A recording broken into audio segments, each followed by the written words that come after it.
Welcome to Bold Agendas, a series of thought leadership podcasts dedicated to the discussion of transformation management. In each podcast, we address a topic of strategic interest to business leaders who are guiding their organizations through transformative change. When I engage with any business leader anywhere in the world today, one thing is abundantly clear. We must urgently reimagine and reshape our organizations to create the innovative institutions needed to survive in the digital age. The stakes could not be higher. Earlier this week, I was privileged to welcome Eric Hemmer from ServiceNow.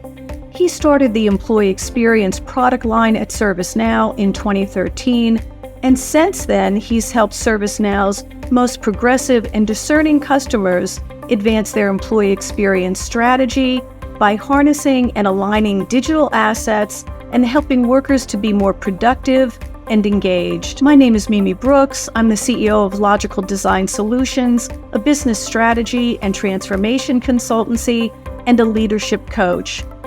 We're going to talk digital sprawl and its impact on workers' productivity. Let's get started. Mr. Hemmer, so nice to see you. Thank you for joining the podcast. I appreciate it. How are you doing? I'm doing great, Mimi. It's good to be back. It's good to see you again. Thank you for having me on. So good to see you as always. Do you have a good summer? Any big adventures since you tend to do something fun? You know, this has just been like the quintessential summer for my family. We had a lot of fun. We spent a lot of time outdoors. We made a trip to Alaska. How about you? Nice. Good for you. Well, not a big trip like that, but, I like to try to get time on the water when we can. So a lot of good sailing this year, which was a lot of fun. And so I enjoyed that. That's great. Yeah. So good to see you. So, Eric, I don't know that it's necessarily obvious to people your role at ServiceNow, and I think it's really an interesting and unique role. So I wanted to stop and let you talk about, how you kind of, I think, started this product line at ServiceNow around the employee experience, which is really how you and I met. Me on the strategy side, you on the platform side has really been a bit of the basis of our relationship all along. But I think it's a kind of a unique role. So can I let you just take a few minutes and explain how maybe a passion became a position for you at ServiceNow and what you do? Yeah, sure. That's a great question. Looking back, I would have never expected that I'd be in a role like this. When I started with ServiceNow back in January 2012, we were predominantly known for IT service management solutions. Yeah. And then one day I had a customer here in Denver, where I'm based, ask if they could use the ServiceNow platform for HR service delivery. And my honest response was, I don't know. Send me your requirements. Let's see if we can build those out. So fortunately, they had requirements, because otherwise I really wouldn't have known what to do with it. And we simply listened to them, and we understood some of the nuances that differentiated what HR was looking for from what IT was traditionally looking for. By and large, though, a lot of it was the same. And so I built out the first prototype of the HR service delivery application with some help from my manager, Eric Schroeder, at the time. And when we presented it to them, they literally stood up and said, "This is better than anything else we've ever seen." This customer knew right away that it was going to help their employees to have the same platform to engage IT for answers, services, and support as it would HR. And so they saw the value in simplifying or unifying these two different service experiences for their people. And it was actually a fairly easy conversation, but convinced them we should have a real business unit and product line for this. That's a great story. That's the first time I've ever heard that story from you. Yeah. So, did you brand it employee experience, Eric, from the beginning, or when did you move it to, an employee experience, discussion? Sure.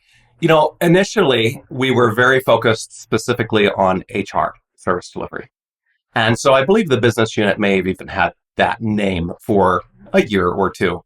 But it was not long before we also recognized that other parts of the organization, whether it be legal or workplace services, facilities, procurement and whatnot, had similar models, and that it would also benefit to the employees by unifying these together so that they didn't have to go to multiple different places or applications to get the things they needed. And so it was a couple of years later that ServiceNow decided to brand that as employee workflows, which many of us call employee experience. Yeah. That's a great story. That's a great story. So when I called you and asked you to be on the podcast, and by the way, I don't know if you know that this is our first podcast, Huh? so you're my first guest. Wonderful. So congratulations. I'm glad to have you. And when I first called you to ask if you wanted to be on the show, I said, think about a topic. And you said, well, I know what I want to talk about, digital sprawl and the impact on worker productivity. So I said, yeah, that sounds good to me. But you had that kind of from the get-go as an idea. So maybe we can just start with, how would you define that, Eric? Like, what is digital sprawl, in your experience and definition?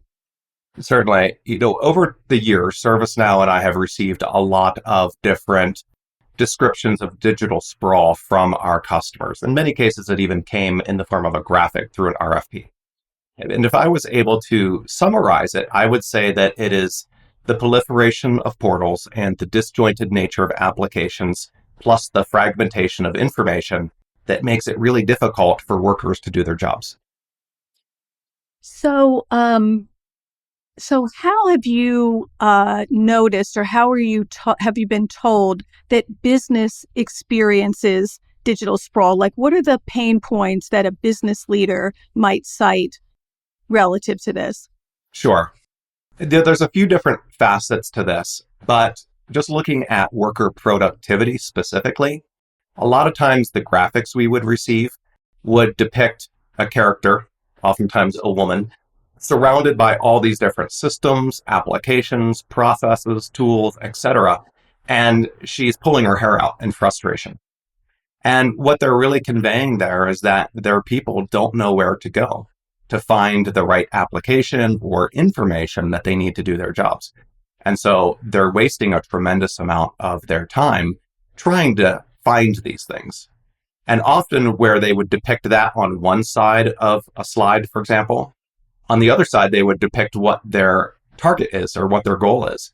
And that would always depict the employee at the center of this experience using a platform that's highly integrated and personalized to then guide her to all of the things that she needs, whether that's answers, whether that's personalized news, whether that's information that could even live outside of that platform, for example. And so that's what they're trying to do, is streamline everything and go from what one customer termed an application-centric architecture to a worker-centric architecture. Yeah, yeah, that makes sense.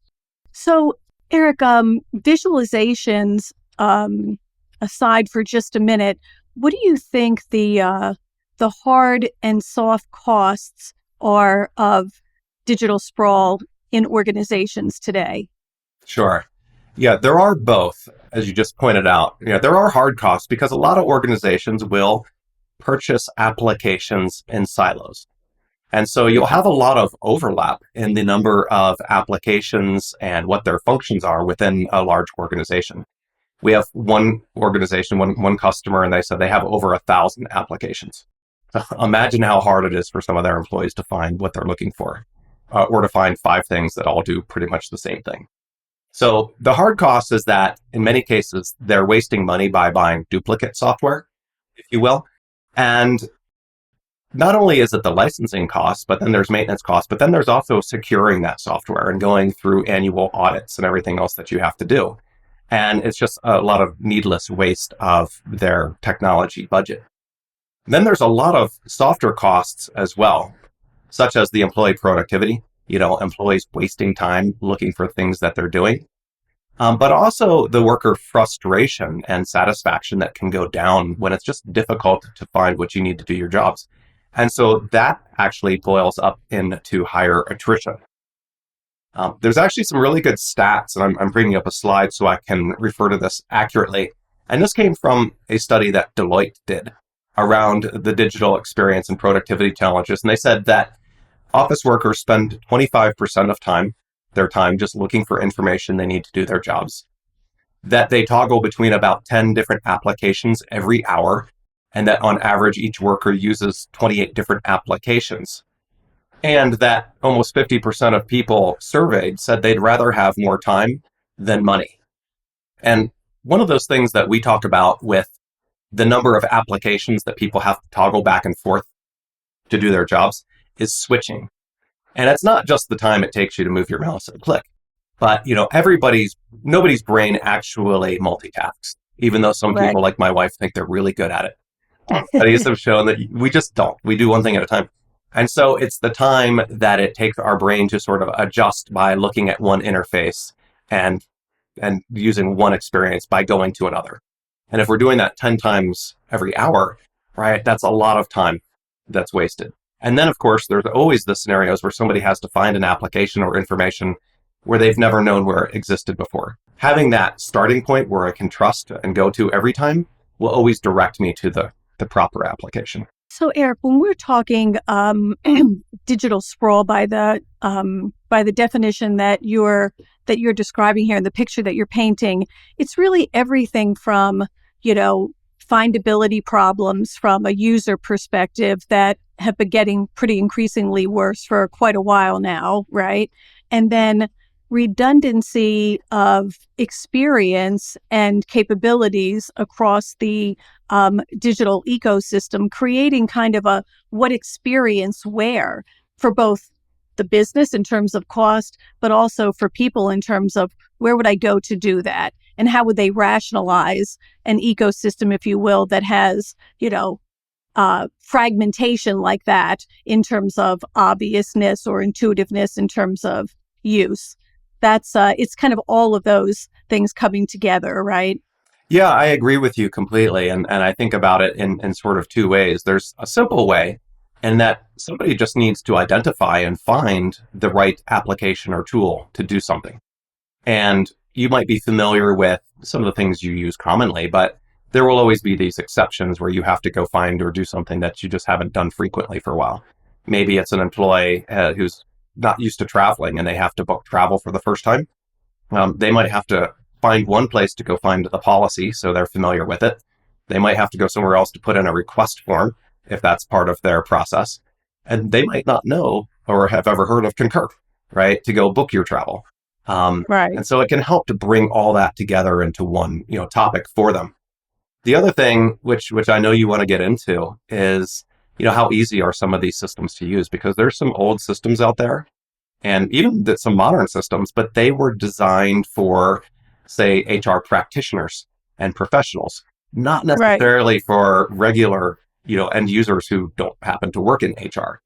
And so even when they do get to some of those systems, they can feel a little bit complex and challenging to use for them. So let's go there, Eric. I think that's a good transition. And, I think that I've even heard your CEO refer to this idea, and, we see it with a lot of folks that observe the current state of enterprise ecosystems, that, we can have legacy systems in these ecosystems that are almost, at this point, half a century old, right? Right. Easily.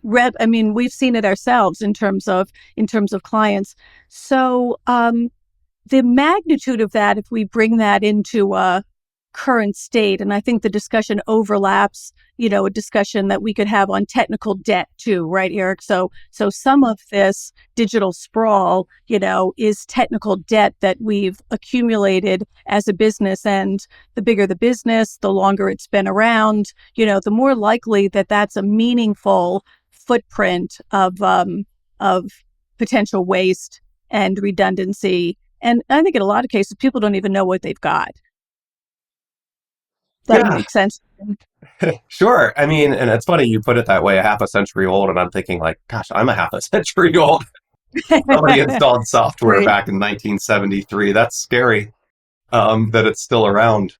But the truth is, and I love your point, right? That technology, if it serves a purpose, is still very valuable.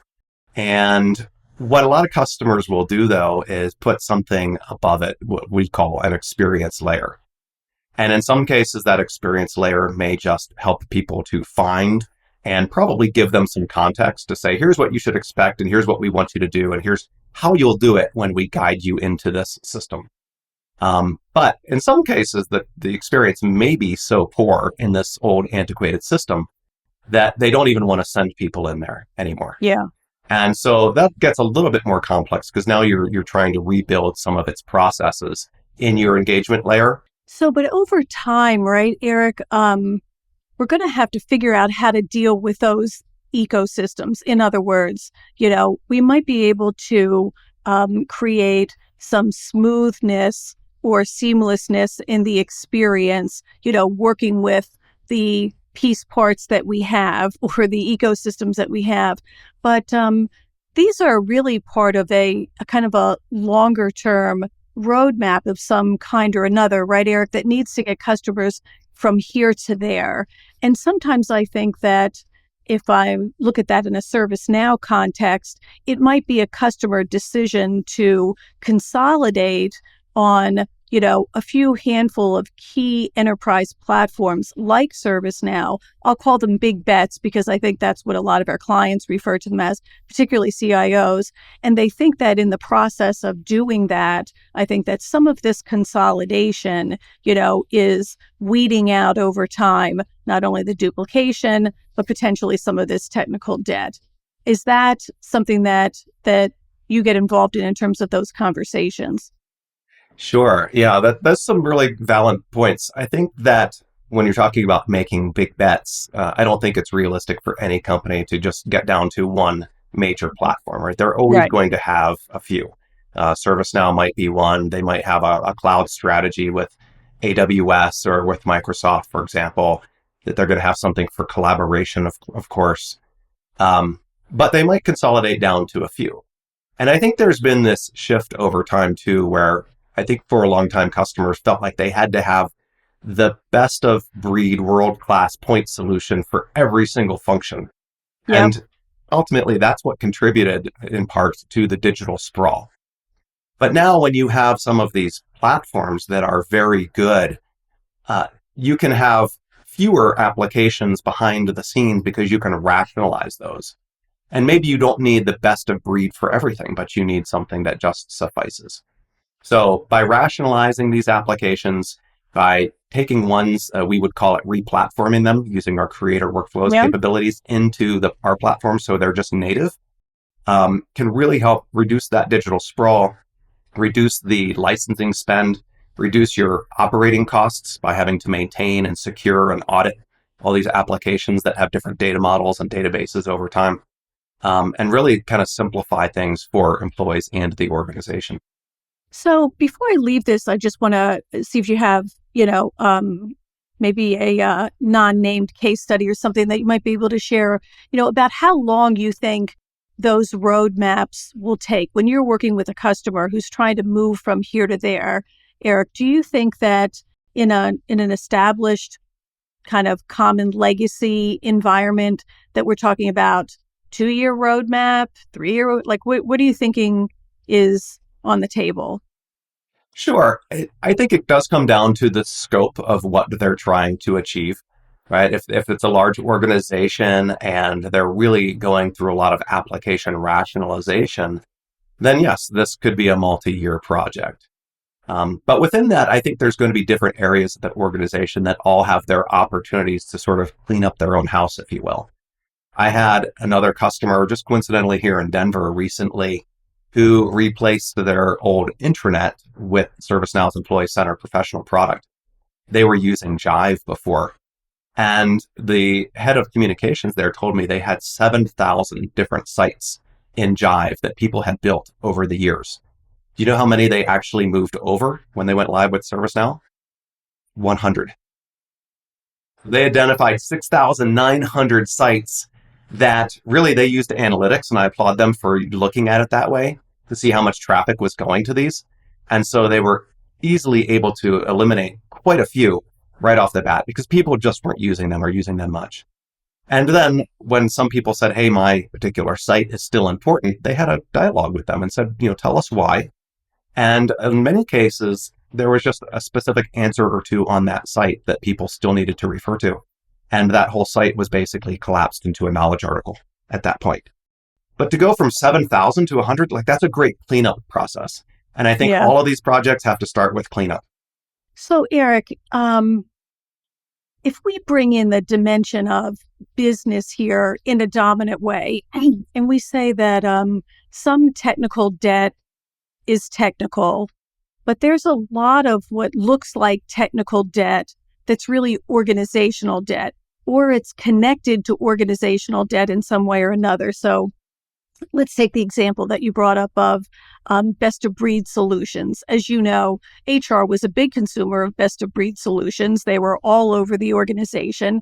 But the reason that they were, besides the fact that they thought they were buying best of breed, was because they were buying in organizational silos. I mean, we know that, right? The Right. same way that HR would buy a solution for service delivery and IT would buy a different one and procurement would buy a different one and so on and so forth. So organizational systems and structures, including autonomy, control, ability to align to my very specific requirements and not a common set of enterprise capabilities or something, are what I refer to as the stubborn organizational systems and processes that can't be fixed or addressed with technology alone. Or if we do, we're really going to miss the boat on impact and implication of putting lipstick on a pig, if you will. So what do you think?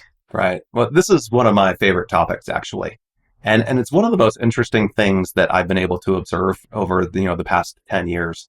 I mean, honestly, we still occasionally run into somebody who kind of wants to have a monopoly on the ServiceNow platform and doesn't want other people to use it and is like, go get your own, There you go. That I don't think those people are necessarily going to have jobs for foreseeable future. In fact, I actually know one guy who was terminated because that was his philosophy. And what we're thankfully seeing a lot more of is people playing nicely together. For years, people would joke, but there was some truth behind it that IT and HR were like oil and water, right? But now we see them coming together and we see people who have more of an enterprise view of the organization. And that's what I love. The truth is, people have sometimes come to me and said, well, who owns employee experience from an enterprise perspective? And I've said, oh, it's just the person who has the passion and influence to get things done. I've seen that person come from the communications department, the IT department, the HR department, and they really just have to get it going and begin it. Now, they're always going to form a steering committee made up of stakeholders from all these different groups who care about employee experience or who have a role in employee experience. And that's what they should do. But in terms of the person who just kind of lights that spark and gets it going, right, they can come from anywhere and the whole project can be successful. Eric, besides though, just to tap at this one more time, besides the goal of IT consolidation and all of the real value that goes along with that, simplification, reduced redundancy, total cost of ownership, et cetera, besides all of that, what we see often is that there needs to be a North Star here that binds business stakeholders together in the context of something big, like the strategy of the organization, like the purpose of the organization going forward, such that consolidation as a goal is replaced by ideas of interoperability, for example, interconnected business processes that are going to be needed as we become a more digitally intelligent organization as a means of getting real work done. In other words, I think a sustainable way that we bind business units and users and leaders together in order to play better together and move away from organizational silos is to have them see the strong connection, of making as common as possible decisions up front in order to support the goals and outcomes of the business. Now we have something truly in common besides, that we just don't want to be at odds with each other.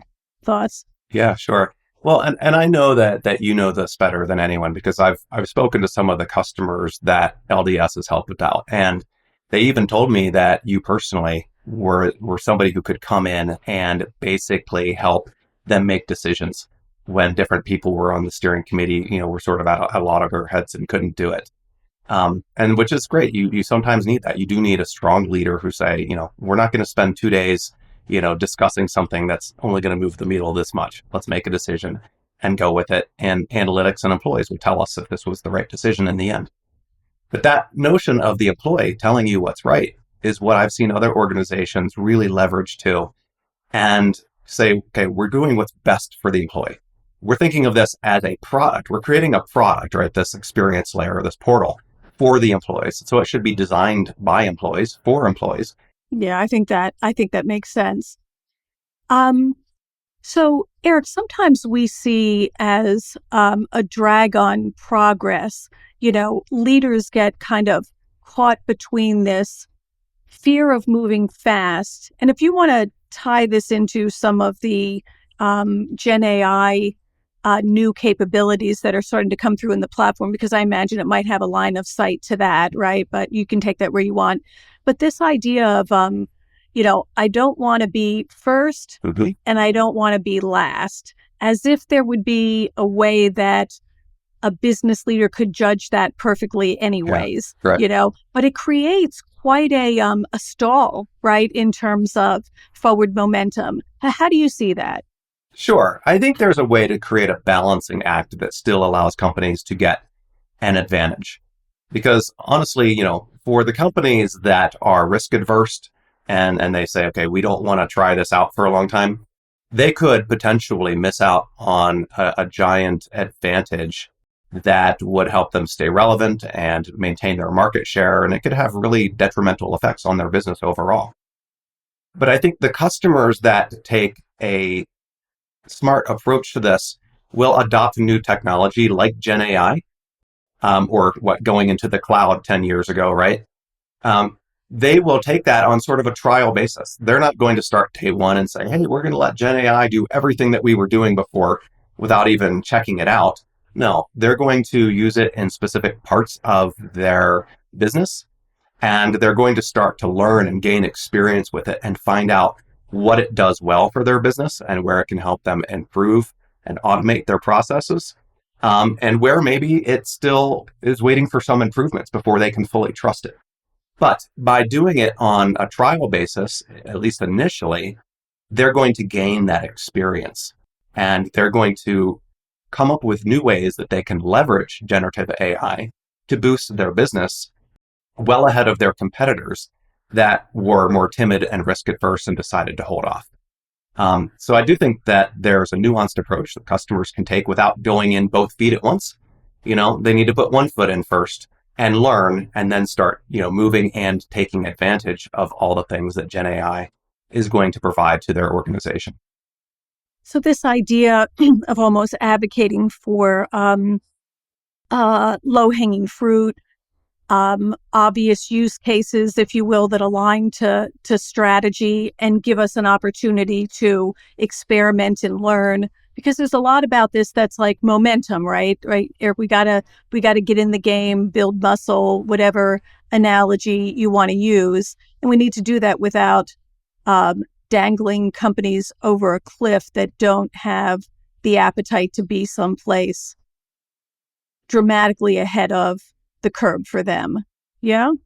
Right. And so I think they need to also do a lot of due diligence with their providers. And I'll just use ServiceNow as an example, since I'm most familiar with that. Our large language models are not in the public sphere, right? They are contained within, the knowledge bases and other data that we have within the ServiceNow platform for each customer. If you were to allow it to use the public sphere and somebody said, what's our time off policy? Well, geez, who knows what you would get, right? It could be the time off policy for some other, company, based on another continent.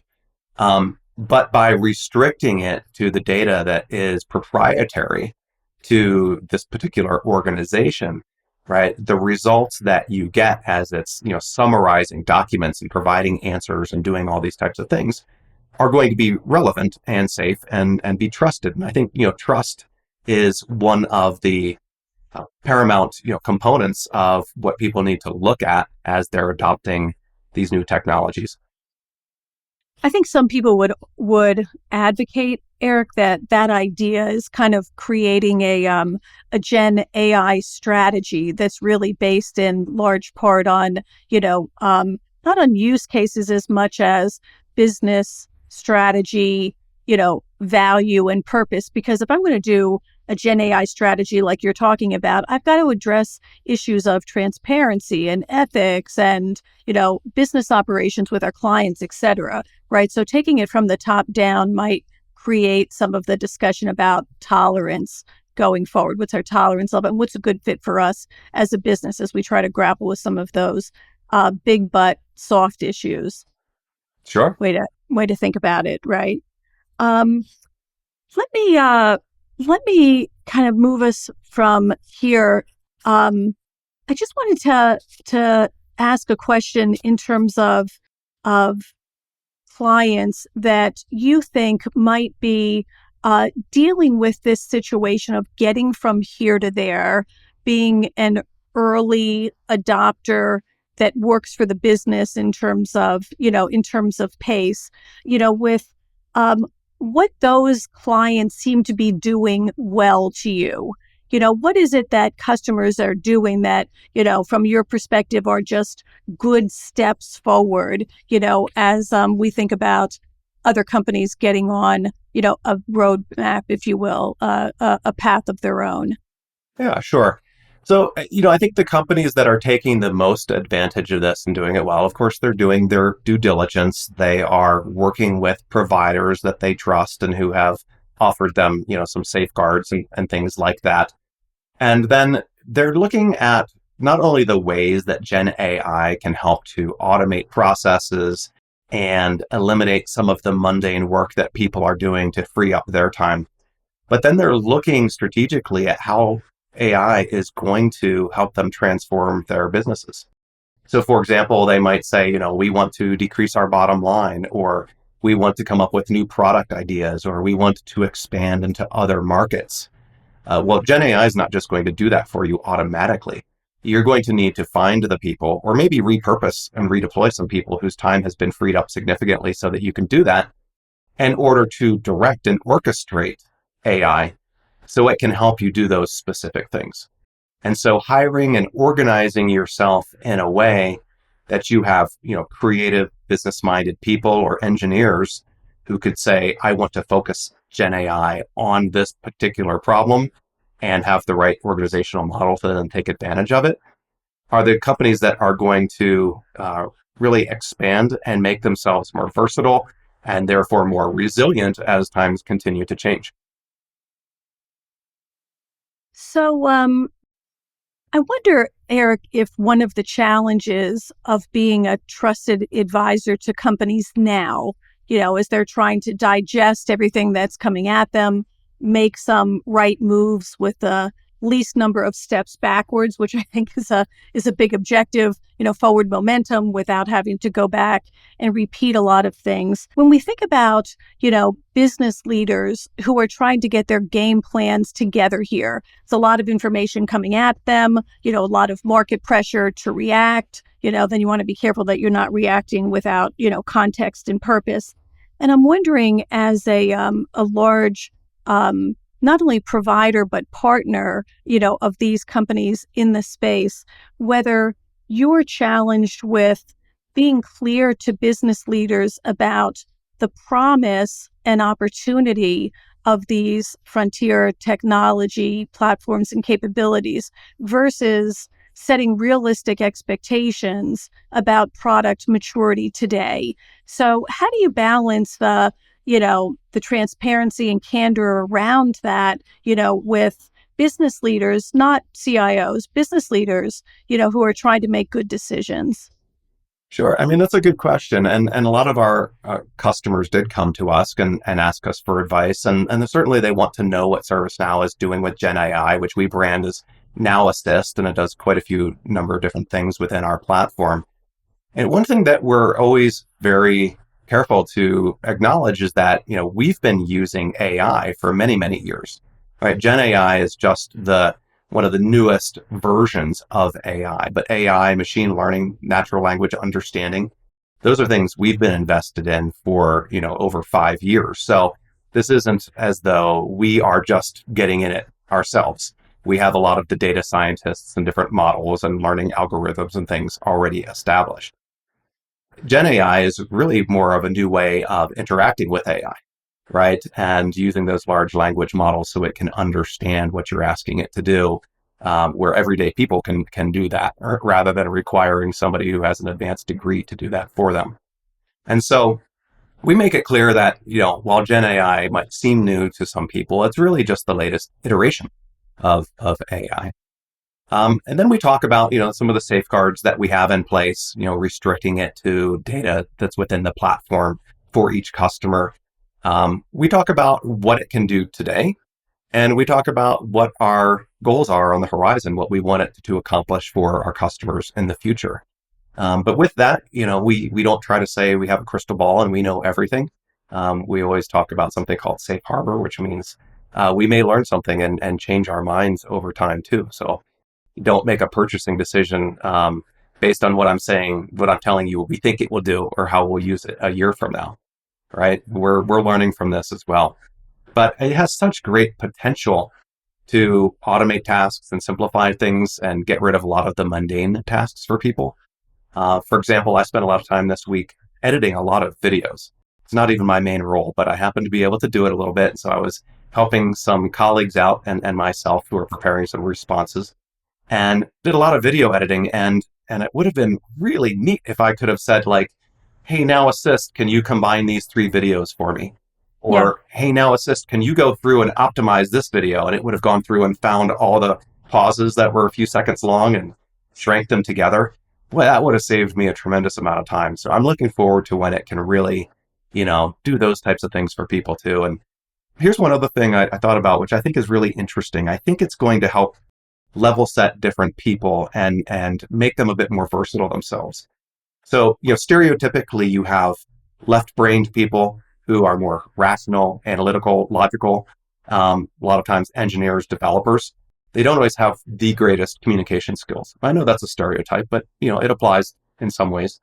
Then you have right-brained people who are very, artsy and creative, but they don't really know how to write code. Well, using Gen AI, they could both use that. So the developers or engineers can use it to help, create presentations or to create written communications for them that are probably going to be better than what they would have come up on their own. And the creative people can say, hey, Gen AI, can you write some code for me to automate this process? Whereas they've never written a drop of code in their lives. So I think it's going to help level set and help people be more versatile, regardless of what type of personality or kind of right brain or left brain they might be. It's funny that you say it, just as a side comment on it. I think to your point, there's a lot of discussion about this, in different ways out in the industry right now. And, if you think about it in a, kind of a mild sense, you might say, there's a normalization capability that can happen across, across our workers. We create, a more a normalized set of capabilities than, swinging dramatically from one, set of capabilities or skill sets to another. And I think if you look at it aggressively, language might be, the superhuman. We're building superhumans here in terms of capability sets that, would have taken me a long time, to accomplish tasks related to, those capabilities. It didn't come naturally to me for whatever reason or another. So it's like, are we normalizing capabilities across the organization? And then in a aggressive sense, is it a superhuman idea? Kind of interesting dialogue. Yeah, absolutely. I mean, even just breaking down communications barriers and allowing people to maybe translate their voice in real time so that you can have a natural conversation with somebody else in another country, for example, without needing, somebody else to interpret it halfway. Exactly. So, so maybe just one last question before we leave this, discussion from a business leader perspective, because then I want to talk, Eric, about what does it look like in terms of the future of work for people. So, just to swing it up a bit. So, I imagine that you would agree that technology alone, isn't going to deliver sustainable value here. And maybe there's an emphasis on alone and on sustainable, Wow. So if technology alone doesn't deliver sustainable value, what do you think are the couple of, things that do coupled with tech? potentially deliver sustainable value. Sure. I think what I'm most excited about is a different mindset from leaders. People who don't typically just look at their own department from a siloed perspective and think, I'm just going to try to make my department really good, but I don't really care what the employees are experiencing when they go anywhere else, or I don't really care what the other departments are doing. I think it's great when an organization allows their leaders and employees to basically branch out of these so-called swim lanes that I think had been established for many decades in the old world sort of business model. And really try and do other things, even if it's a little bit outside of their particular jurisdiction. I've certainly never liked the concept of swim lanes myself. And by seeing leaders rise up from any part of the organization and say, oh, let's do what's best for the employees, it is incredible to see the impact that they have on their organization. I've seen, and I know you've seen it because you've helped some of these customers do it. They've gotten promotions based on the impact of their portal projects, for example, where they're transforming and helping employees be more productive and find everything, by starting in one place rather than being lost in a sea of applications and information. So that's what I'm looking forward to, more different culture, different leadership, that really looks at things from a broader lens, if you will, and then takes advantage of this technology to help improve it across the board. We could have a whole separate discussion, Eric, on the relationship of leadership transformation, to new ways of interacting with our workforce, that really does create, to your point, resource capacity and resiliency within the company, because now we can pivot to put resources against, some of our most pressing and current problems, and know that we have capable staff to do that, as opposed to a fixed idea of people to tasks. So it's a whole interesting discussion, going forward, I think. So maybe I'll have you come back and talk about that. So, Eric, can I shift over just for, the purpose of maybe ideas that we haven't touched on yet, and that is what this means from the worker perspective, and in particular, the changing nature of human work and what we think about in terms of the value and purpose of human work going forward. And so if I connect the dots and say, so if ServiceNow is going to be one of the major player platforms going forward, in enterprise, the big bet you talked about, and, we think about the idea that we know human work is going to be changing pretty dramatically over the next, let's just say, 5-year period. How do you think ServiceNow contributes to the transformation of human work by the nature of the work that it enables or automates? Yeah, that's a great question. I think what it's going to do is provide enough automation so that people don't have to do some of the same repetitive, mundane tasks that they've done in the past. And when they are freed from doing some of those, they're going to have a little bit more time, and they're going to be able to use their brains to come up with new ideas, right? Maybe it's new ways of serving employees. Maybe it's new ways of allowing employees to get services themselves through self-service that they weren't able to do so before. Maybe through using Gen AI, it can tease through a large data set of information or analytics and then come up with low-hanging fruit or other ways that these people can optimize their processes that they had never really thought about before. So I think it's going to allow people to be a bit more creative, to come up with ideas. Maybe it will even help, by asking Gen AI to help create workflows and code, help them to test their ideas and see if they help in a meaningful way. And I think that will make work more interesting for people. There's only so many times you can do the same thing that you still get this satisfaction out of completing it, I think. And so if you can eliminate some of those, mundane things and allow your creative juices to have some leeway and to come up with new ideas, then it's going to make workers more satisfied as well. That could, of course, improve your attrition rate. And so it ought to be better for not only the workers, but for the business also. So it's almost like, Eric, if we as leaders can make good decisions about the application of these technologies relative to human work, we have the opportunity to make human work more humane in some cases, not just, redundant work, but unsafe work or dirty work or other ideas of, human work today, right? And it seems like maybe what we've got to make good decisions about is having the workforce ready and engaged to step into some new shoes as we go forward, right? The thing that we could get wrong would be lack of workforce readiness, workers not understanding what's expected of them and needed from them, and kind of co-creating that work going forward. What do you think? Yeah, absolutely. And this is not the first time that we've seen technology, create some ripples and a little bit of disruption. There were a lot of customers of ServiceNow that when they implemented HR service delivery, they didn't need as many people in their call centers, taking level 1 calls. And in some cases, they actually did repurpose those people and give them new roles that were challenging for them. It gave them a growth opportunity. They might say, okay, we're looking to do some workforce optimization, and we want you to do some studies and analysis and help us figure out how we should approach this, right? Help us find out what type of people we should hire in the future.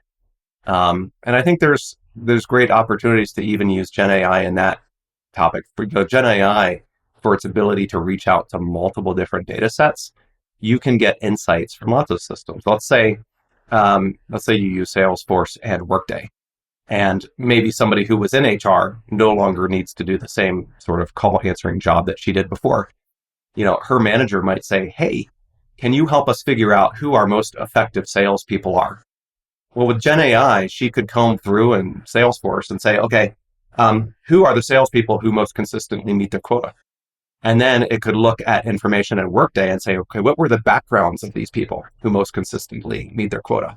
What companies or what industries did they come from? What skills did they arrive with? Maybe what training did they take while they were here?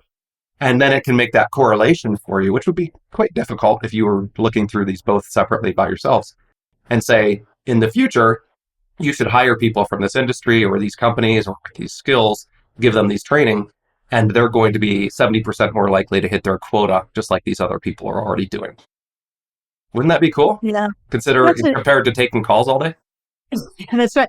I think you're making a great point, Eric, because what it makes me think is that, we've got to get the convergence of a lot of the motion here aligned so that, we increase the likelihood of people readiness and, workforce engagement. And there's some interesting data, right, that organizations where workers as individuals are adopting Gen AI and other technologies on their own for their personal productivity, they're early adopters, that, companies with early adopters are winning sooner, faster, because people are pursuing this as at the same time that the organization is pursuing, these applications and use as well. And if we can co-create this, with our workers, getting our policies in alignment and et cetera, that's a good way to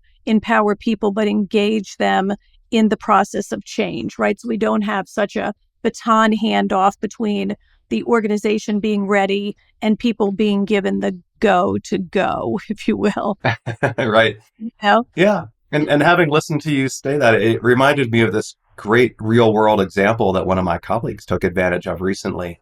If you think about it, solution consultants at ServiceNow, we do a lot of product demonstrations on the platform. In order to make those somewhat realistic, we have to have a lot of demo data. And that's can be difficult to create when you're using an instance that doesn't actually have real people banging away on it all day. So we have a whole team that, comes up with demo data for us that makes it more realistic and relatable. And I had a colleague who needed to have some conversations between several different employees in our communities application. And so he used ChatGPT and said, give me a, conversation between 3 employees talking about HR benefits or something. And there it was. he didn't have to type about it. He didn't have to think about it. It was really good on the first try. And he just did a quick copy and paste and put that in there. And you would have sworn it was just three people having a conversation about benefits. Yeah, there you go. There you go.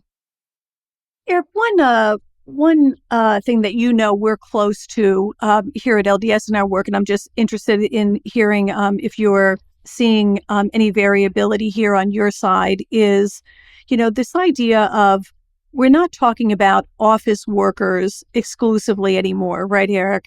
I mean, this is a pretty big change when you think about it, particularly in recent years. So you could say, the COVID affected workforce that is now permanently decentralized to a certain degree or another, but also frontline workers who might not have been supported in a lot of the experiences that you and I were talking about earlier. So we said all employee experiences except frontline workers, except our on-the-road salespeople, except our folks in manufacturing locations, et cetera.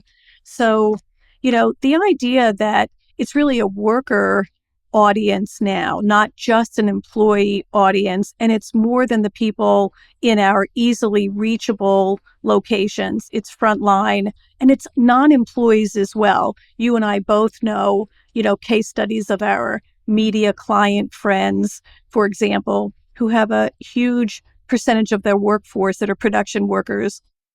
And they're not employees, even though everything about them would look like employees. So my question is there any thoughts, considerations at all that you're seeing around supporting, the non-office worker experience with ServiceNow going forward, or frankly, in any context? Yeah. Sure. Yeah, absolutely. And you know this very, very well. You do so many, workshops with human-centered design thinking and whatnot, that you do have different systems and interfaces for people in different roles or based on their devices. And so what ServiceNow has done for a couple of years is really try to focus on deskless workers, whether that's manufacturing or retail, for example, or hospitality, and understand, the types of systems they interact with, the types of inquiries they have, and the types of devices they might have available, as well as how much time they might have available to do these things. And so ServiceNow came out with a kiosk experience, which is a version of our portal that is simplified and optimized to run on a kiosk or a tablet like an iPad. Of course, we have now mobile, but it goes more than just optimizing it for the dimensions of the screen. It goes into things like easily looking up what is my schedule, or what if I need to shift my schedule? What is my time off balance or my leave balance? What's my latest paycheck? Even mechanisms for people who don't have a lot of time to say find an article or find their schedule and then click a button to have it texted or emailed to them so they can refer to it again later.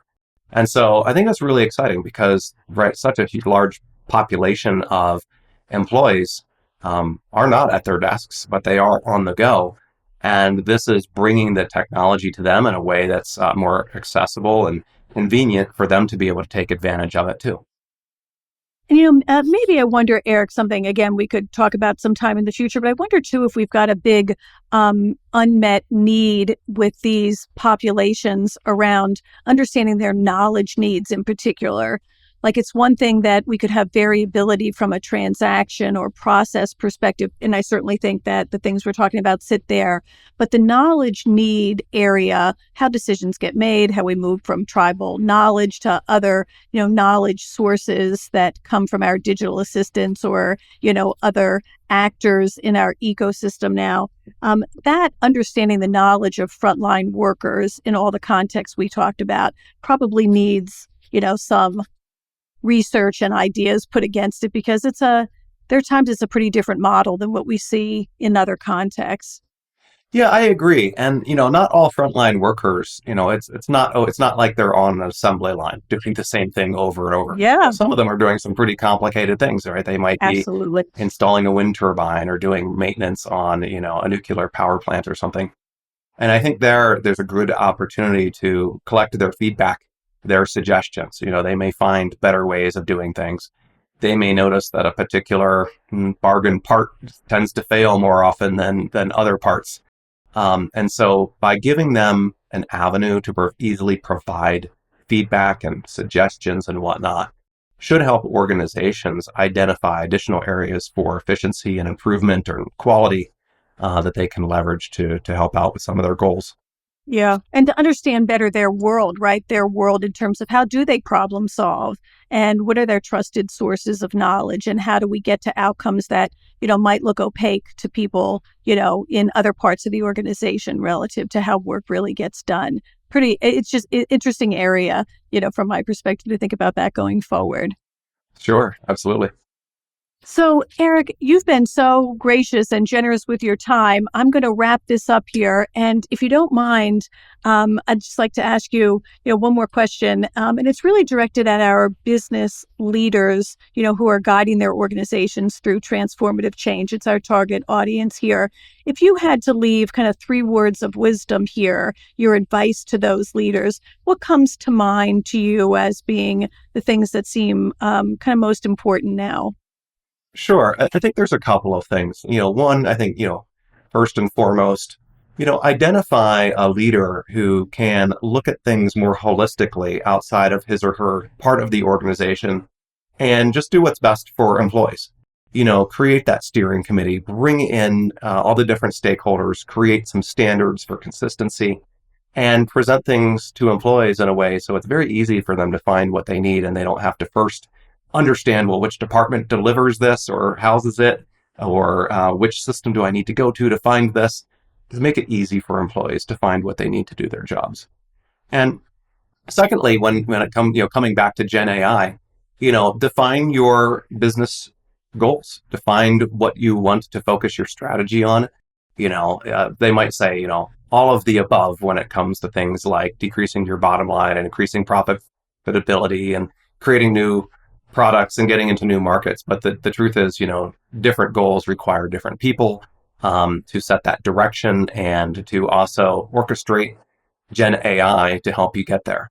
So think about, how you're going to really not just digitize, because in the past there was a lot of digitalization without really a lot of transformation. But think about how you're actually going to transform. What new products are you going to create? What new markets are you going to get into? How are you going to expand your business so that it stays relevant and that your investors are happy and everything else as you want to grow over time? So, those are a couple of things that I think would be really important.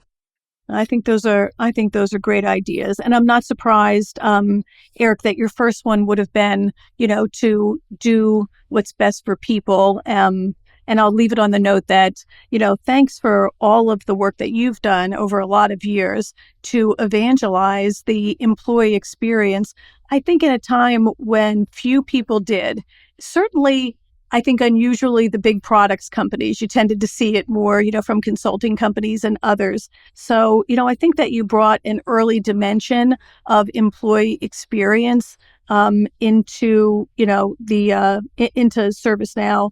And I see it as kind of a river that's run through it in the years that I've known you in terms of being very, purpose focused on that. So I think we need more of that as we go forward. We've got tough decisions to make in terms of what's best for people, but it's really quite a pleasure to have you on and sharing your experience of having been in that mindset for as long as you have. So thanks for being a leader there and a friend of our firm and cause for a long time. I appreciate it. And we'll hope to have you back again, see how things are going, as you run this strategy going forward.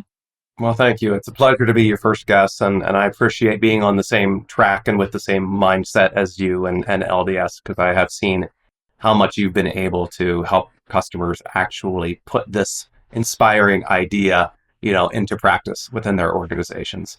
You're a nice person for saying so. Thank you very much.